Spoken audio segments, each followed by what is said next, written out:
아침에 일어났는데 숨이 좀 차고 가슴이 답답한 느낌. 나이 들어서 그렇겠지 하고 그냥 넘기신 적 있으시죠? 산책하다가 가슴이 쿡 하고 아프거나 계단만 조금 올라가도 숨이 턱 막히는데 운동 부족인가 보다 생각하신 적도 있으실 겁니다. 저도 그랬습니다. 그런데 알고 보니 제 심장에 이미 이상이 오고 있었던 거죠. 오늘 영상에서는 우리처럼 평범한 사람들이 무심코 먹는 음식 때문에 심장이 어떻게 무너져 가는지, 그리고 단 3개월 만에 심장을 되살린 이야기까지 전해드립니다. 고지혈증, 콜레스테롤, 혈관 막힘. 이게 남의 이야기가 아니라 바로 내 얘기일 수 있습니다. 지금부터 꼭 끝까지 들어주세요.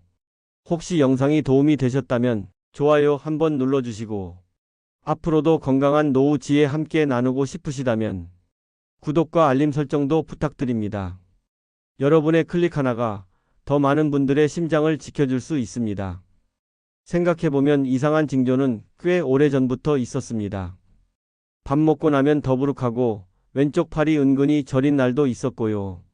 한겨울도 아닌데 갑자기 식은땀이 나고 조금만 걸어도 가슴이 쿵쾅거리는 날도 많았죠. 그런데도 병원에 갈 생각은 안 들었습니다. 그냥 나이 들어서 그런가 보다. 요즘 컨디션이 좀 안 좋나 보다. 늘 그랬던 것처럼 넘겨버렸습니다. 그러다 어느 날 집 앞 약국에 갔다가 혈압을 재봤습니다. 평소보다 훨씬 높게 나왔어요. 약사님이 조심스럽게 말씀하시더군요. 혹시 최근에 가슴 답답하거나 숨 가쁜 증상 없으셨어요? 그 말이 어쩐지 마음에 남았습니다. 집에 돌아와 인터넷에 증상을 하나하나 검색해 보다가 고지혈증이라는 단어가 눈에 들어왔습니다. 콜레스테롤 수치가 높아지고 혈관이 서서히 좁아지는 병. 무서운 건 대부분 아무 증상 없이 진행된다는 사실이었습니다. 그래서 결국 병원에 갔습니다. 결과는 예상보다 심각했습니다. 혈액 속 나쁜 콜레스테롤 수치가 정상의 2배 가까이였고 혈관 내부는 벌써부터 두껍게 굳어가고 있었습니다. 의사 선생님께서 그러셨어요. 지금이라도 생활 습관 안 바꾸시면 몇 년 안에 큰일 날 수 있습니다. 그 말을 듣고도 한동안은 실감이 안 났습니다. 겉으로는 멀쩡했으니까요. 걸어 다닐 수도 있고 밥도 잘 먹고 밤에도 잘 자고. 그런데 내 몸 안에서는 이미 무언가가 망가지고 있었던 겁니다.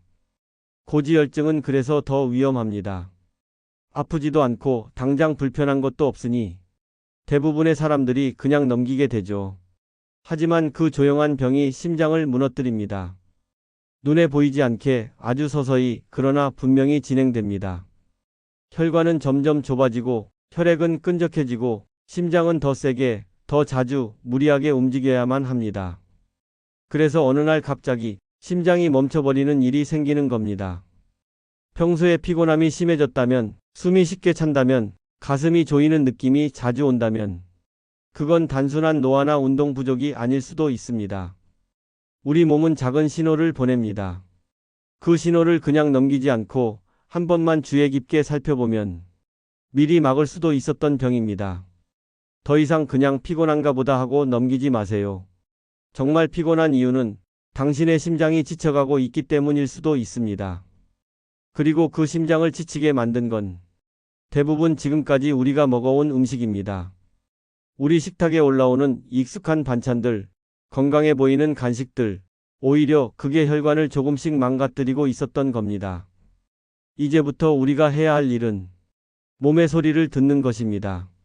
하루 한 번 가슴을 손으로 살짝 찝고 괜찮니? 타고 물어보는 것부터 시작해도 좋습니다.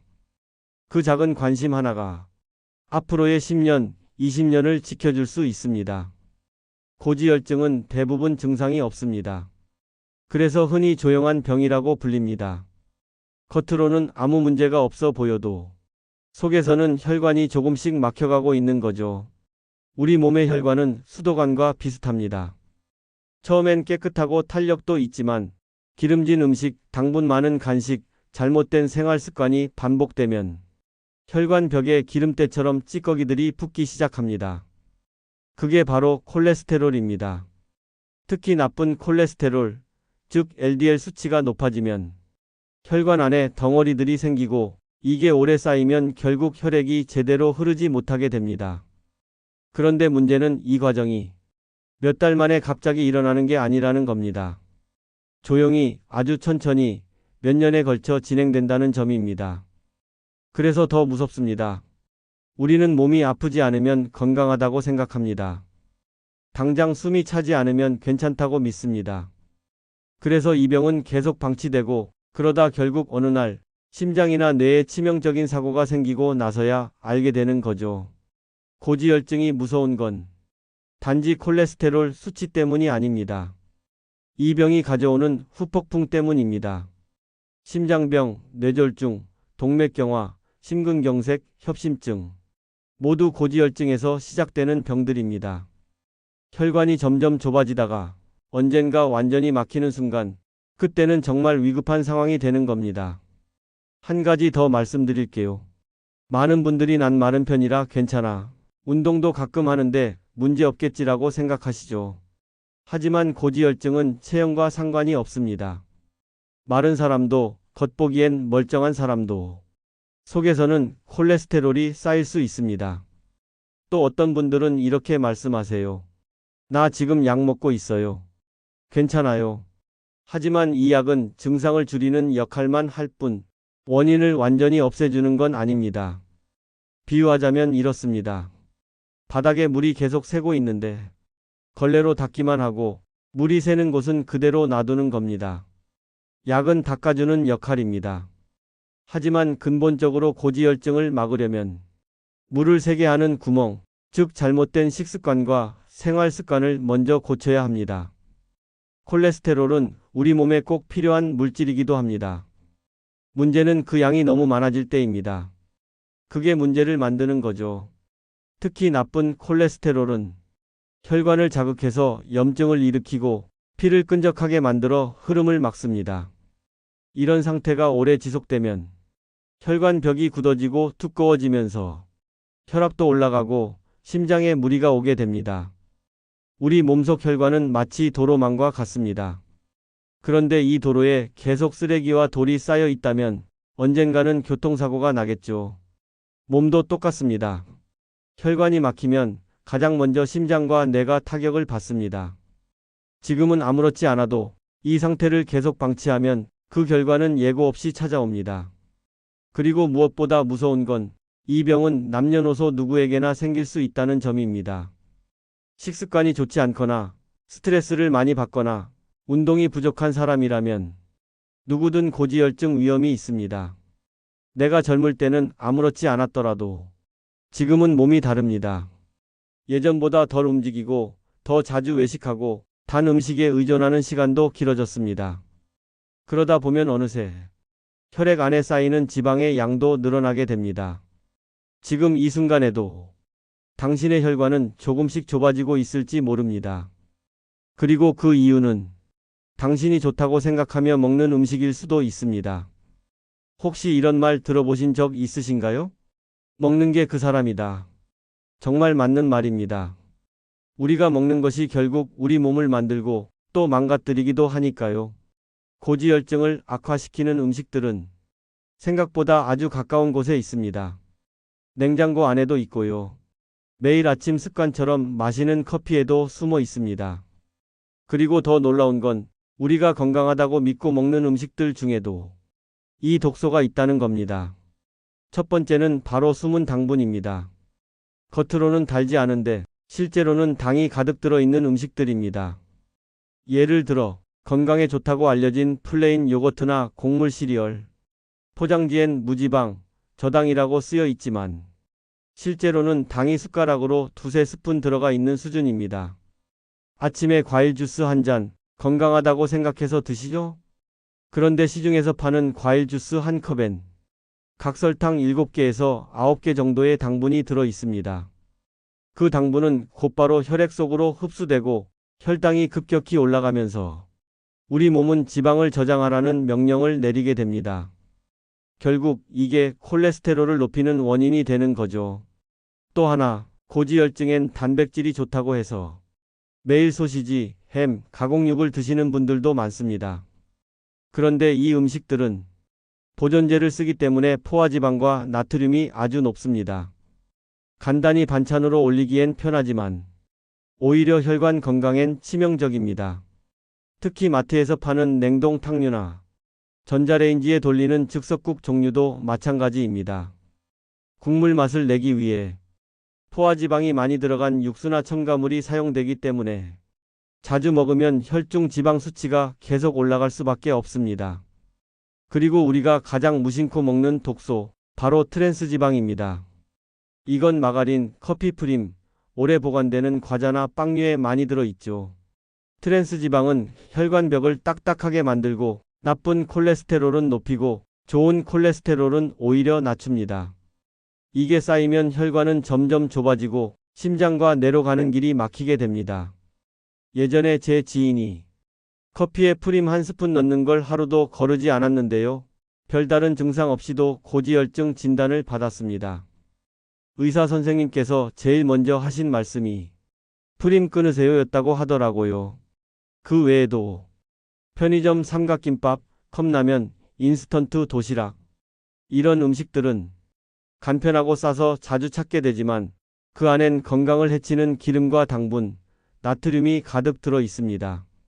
먹는 순간은 편하고 맛있지만 그 대가는 생각보다 무서울 수 있습니다. 몸속에서 혈액을 탁하게 만들고 혈관을 자극해서 염증을 일으키며 결국 콜레스테롤을 높이는 겁니다. 특히 50대 이후부터는 신체 기능이 예전 같지 않기 때문에 이런 음식들이 주는 충격이 더 크게 쌓입니다. 당장은 괜찮다고 느껴도 속에서는 조금씩 상처가 나고 고장이 나기 시작하는 거죠. 중요한 건 이 음식들이 아주 특별한 게 아니라는 점입니다. 우리가 매일 먹고 건강하다고 착각하며 먹는 음식들이 사실은 독이 될 수 있다는 겁니다. 그래서 이제는 선택해야 합니다. 당장 과자 한 봉지를 내려놓고 커피 프림 대신 우유를 넣고 가공육 대신 삶은 달걀이나 두부를 먹는 것. 그 작은 변화 하나가 당신의 심장을 지키는 큰 차이를 만들어냅니다. 콜레스테롤 수치가 높다고 해서 무조건 약부터 먹을 필요는 없습니다. 물론 약이 필요한 상황도 있지만 그보다 먼저 해야 할 게 있습니다. 바로 식탁을 바꾸는 것입니다. 지금 먹는 음식만 조금 바꿔도 몸은 분명히 반응합니다. 좋은 방향으로요. 예전에 제 지인 중 한 분은 고지혈증 진단을 받고 약을 먹는 대신 식단부터 바꿔보자고 결심하셨습니다. 처음엔 힘들어 하셨어요. 좋아하던 빵, 과자, 튀김. 하루아침에 끊는 게 쉽지 않으니까요. 하지만 그분은 딱 3가지를 정하고 바꾸기 시작했습니다. 첫째, 아침 커피에 넣던 프림 대신 우유나 무가당 두유로 바꾸기. 둘째, 점심에 자주 먹던 튀김 대신 오븐에 구운 닭가슴살이나 생선으로 바꾸기. 셋째, 간식으로 즐기던 과자 대신 무염 견과류 한 줌 먹기. 처음엔 맛이 밋밋하다고 하셨습니다. 하지만 일주일만 지나자 속이 훨씬 덜 더부룩하고 오후에 피곤한 느낌도 줄었다고 하셨어요. 그리고 석 달 뒤 혈액 검사 결과가 나왔습니다. 나쁜 콜레스테롤 수치가 30% 가까이 떨어졌고 혈압도 안정적으로 내려왔다는 겁니다. 이분처럼 대단한 식단 조절이 아니어도 작은 변화가 큰 결과를 만들 수 있습니다. 튀김을 끊는 대신 오븐이나 에어프라이어를 사용하고 짠 국물 대신 된장에 두부 넣고 끓인 국을 마시고 흰쌀밥 대신 현미나 잡곡밥을 반만 섞어도 혈당과 지방 수치가 다르게 나옵니다. 포인트는 끊는 게 아니라 바꾸는 것입니다. 아예 못 먹게 되면 스트레스가 되니까요. 대신 조금 더 건강한 쪽으로 선택을 바꾸는 것, 그게 오래가는 방법입니다. 또 하나 중요한 건 먹는 시간과 순서입니다. 밥을 급하게 먹거나 한 번에 많이 먹으면 혈당이 급격히 올라가고 그게 콜레스테롤에도 영향을 줍니다. 그래서 꼭꼭 씹고 천천히 먹는 게 중요합니다. 그리고 식사 순서를 바꿔보세요. 밥보다 먼저 채소를 먹고 그 다음 단백질, 마지막에 탄수화물 순으로 먹으면 혈당이 천천히 올라가면서 지방 축적도 줄어듭니다. 이건 정말 작은 습관이지만 몸은 바로 알아차립니다. 많은 분들이 나는 체질이 그래서 안 되라고 하시지만 체질보다 더 중요한 건 습관과 선택입니다. 우리 몸은 정말 정직해서 좋은 걸 주면 금방 반응합니다. 속이 편해지고 잠이 잘 오고 화장실 가는 것도 수월해지고요. 그리고 무엇보다 기분이 달라집니다. 몸이 무거울 때는 사소한 일에도 짜증이 나지만 몸이 가벼워지면 생각도 긍정적으로 변합니다. 이건 꼭 운동을 해서가 아니라 음식만 바꿔도 생기는 변화입니다. 물론 처음엔 불편하실 수 있습니다. 익숙한 맛을 끊는 건 쉬운 일이 아니니까요. 하지만 기억하세요. 그 불편함은 일시적이고 그 변화는 평생을 바꿉니다. 건강은 어느 날 갑자기 좋아지지 않습니다. 하지만 매일의 식사에서 한 숟가락, 한 접시 바꿔가는 것만으로도 분명히 심장은 다시 살아납니다. 고지혈증 진단을 받고 병원에 가면 가장 먼저 처방받는 게 바로 약입니다. 보통 콜레스테롤 수치를 낮추는 약인데요. 처음엔 수치가 잘 떨어지는 걸 보고 오, 약이 참 잘 듣네 하며 안심하게 됩니다. 그런데 여기서 많은 분들이 착각을 하십니다. 나는 이제 약 먹고 있으니까 괜찮아. 식단은 그대로 해도 되겠지. 조금 먹는다고 큰일 나겠어? 이렇게 생각하게 되는 거죠. 하지만 실제로는 그렇지 않습니다. 약은 단지 수치를 낮춰주는 도구일 뿐이고 그 수치를 높이는 원인은 여전히 그대로 남아있다는 겁니다. 마치 구멍난 배에서 계속 물을 퍼내기만 하면서 구멍은 막지 않고 방치하는 것과 같습니다. 퍼내는 걸 멈추는 순간 배는 다시 물로 가득 차게 됩니다. 고지혈증도 마찬가지입니다. 약으로 수치를 낮추더라도 그 원인을 그대로 두면 언제든지 다시 올라갑니다. 그리고 더 중요한 건 약에도 분명 부작용이 있다는 사실입니다. 피로감, 근육통, 소화불량 같은 것부터 심한 경우 간 수치가 올라가거나 혈당이 높아질 수도 있습니다. 물론 약이 필요 없는 건 아닙니다. 심한 경우에는 약의 도움을 받아야 하고 의사의 지시도 잘 따라야 하죠. 하지만 문제는 약만으로 다 해결될 거라 믿고 생활 습관을 바꾸지 않는 경우입니다. 실제로 많은 분들이 약을 수년째 복용하면서도 콜레스테롤 수치가 나아지지 않는 경우가 많습니다. 왜 그럴까요? 바로 원인이 해결되지 않았기 때문입니다. 아침엔 프림 넣은 커피, 점심엔 편의점 도시락, 저녁엔 기름진 반찬과 맥주 한 잔. 이런 식습관이 반복되면 아무리 좋은 약도 효과를 내기 어렵습니다. 약은 단기적인 해결책이고 음식은 장기적인 해답입니다. 특히 50대 이후에는 몸의 회복 속도도 느려지기 때문에 약만 믿고 방심하면 오히려 다른 질병을 부를 수도 있습니다. 반대로 생각해 보세요. 약을 줄이고 심지어 끊을 수도 있다면 그건 정말 큰 기쁨이 아닐까요? 실제로 식단과 생활 습관을 바꾼 분들 중에는 수치가 좋아져서 약을 줄이거나 끊은 사례도 많습니다. 의사 선생님께서 이대로만 유지하시면 약 안 드셔도 되겠어요. 이런 말씀을 해주시기도 하죠. 그래서 저는 이렇게 말씀드리고 싶습니다. 약은 필요할 땐 쓰되 그 약을 줄일 수 있도록 내 생활을 먼저 바꿔야 한다고요. 식사 한 끼, 커피 한 잔, 간식 하나만 바꿔도 우리 몸은 분명히 반응합니다. 그리고 약에 의존하지 않고 내가 스스로 건강을 관리하고 있다는 그 자신감도 덤으로 따라옵니다. 약은 의사가 챙겨주지만 음식은 내가 선택하는 겁니다.